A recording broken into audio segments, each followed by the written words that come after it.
How do? It's Villordsutch here, and today I am playing Mercenary by Paul Woakes with the conversion done by David Aubrey-Jones. Now this came out way back in 1987 from Novagen Software. It came out on the ZX Spectrum and there were two other sequels. However, the third sequel didn't come out on the Spectrum. It was the Amiga and ST, if I remember rightly. If I remember rightly reading Wikipedia before. Now, this is, as you can see, a 3D vector graphic game. Well, you can't see it just yet, but you'll see it soon.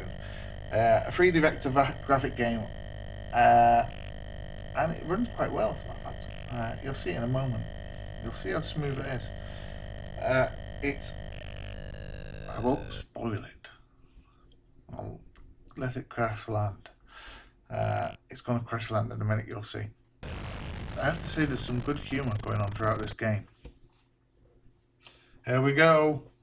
Oh yeah, spoilers, we're going to crash land. Ha! Whee! So this is Mercenary, Escape from Targ. If I remember that's rightly, the right title, so remember rightly. Let's have a look. Yeah, Escape from Targ. So we've crash landed. And as we can see, our ship is a bit battered. Now, you'll see at the bottom there is a ticker tape going on telling us what's going on.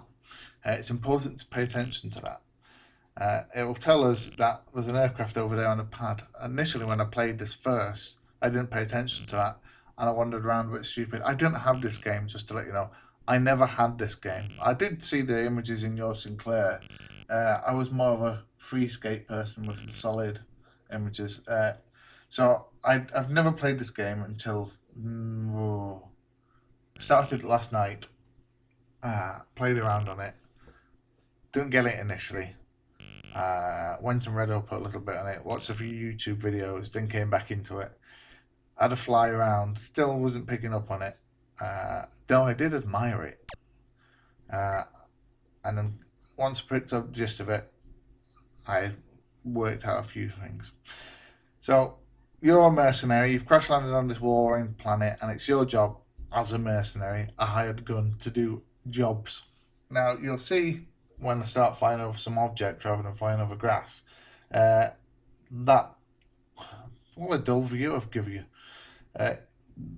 There is highly detailed, very smooth graphics of a 3D vector surround.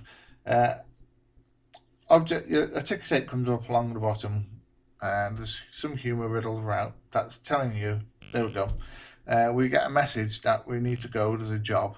If you start firing around, by the way, don't start firing straight away. We've got to go to a briefing room and it'll give you a location at 0906. So it's your point then to start guiding yourself around. So I've headed for 0906. I've landed my ship and then we go down into the briefing room. I'd recommend looking for the instructions. The game, albeit I will say, at its time on the ZX Spectrum, this was groundbreaking. And I'll freely admit now, it looks extremely pretty. Now, I'm probably going to get shot for this. I don't think it's as enjoyable as it probably was. I used a joystick for it, only because I prefer joysticks in flying games than keys. And the joystick and the flying moment was fantastic. However, in the walking moments, you feel drunk as you stumble around in corridors and bump into things and everything else. It wasn't so good. Here we get our instruction from the briefing room. There's no direction as well. When you're told to go to the briefing room, you end up in the hangar and there's numerous doors and numerous corridors and all that. There's no that I could find a map to direct you to where you need to go. So you're wandering around lost. And it was frustrating.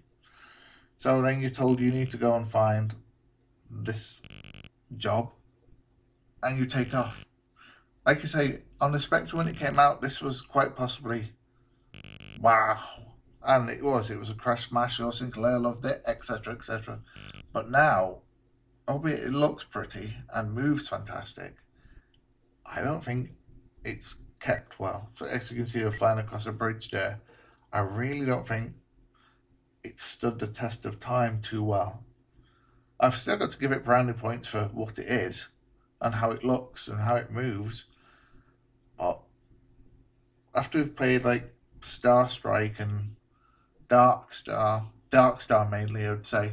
After we've played Dark Star and then we come to Mercenary, I have to say Dark Star survived a lot better than this, in all truth. It's very grand to leave your ship and walk around and get missions, and the humour's obviously tucked away in it rather nicely, but I don't think it's survived the decades, unfortunately. Though it was great.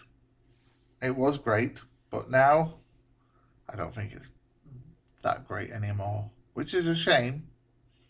I can possibly see why they didn't bring the third sequel. Well, the second sequel, because there's two sequels and this being the original. I can see possibly why they didn't bring the second sequel to the Spectrum. I don't think the Pokemon Black Box could have survived. Probably would have melted under the weight, but never mind, eh? Mercenary deserves a look. If anything, it deserves a look to admire what they did on the Spectrum. It worth to fly around to admire the art and admire how they created this and how they made it run, but I wouldn't stay too long in it. I really wouldn't. But I'm going to go now. So TTFN, ta-ta for now. And please don't hate me. Bye, everybody. Bye-bye.